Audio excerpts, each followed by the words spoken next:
Валерий Суанов, осетинский режиссер, хореограф, балетмейстер, танцующий Отелло. Уверен, что хореография – это поэзия в пластике. Если бы вы поймали золотую рыбку, какие 3 желания загадали бы? Семья, хорошая работа, дети. Что бы вы хотели изменить в своем прошлом?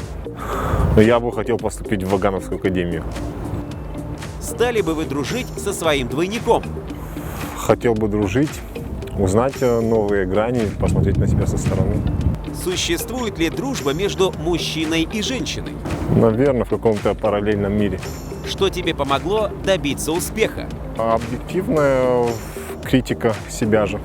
Что сложнее, исполнить горский танец или кантем? Канте по-горски.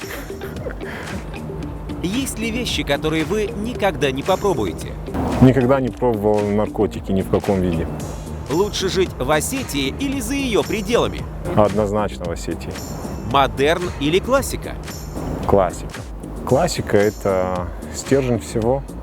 Если бы вы могли стать невидимкой, куда бы пошли? В Третьяковскую галерею ночью.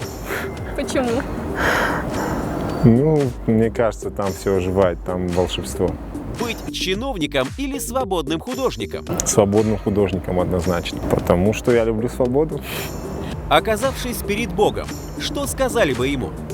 Ну вот я, суди.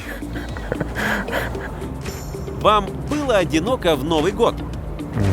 Никогда не чувствовал. Я всегда бываю с семьей. Верите ли вы в конец света? Да. А в каком виде? Апокалипсис, вот кометы летят, все такое, или люди сами себя истребят. Чувствуете ли вы себя частью Вселенной? Маленькой частичкой, но чувствую. Что бы вы предложили попробовать сделать каждому? Каждому человеку любить, танцевать и высыпаться.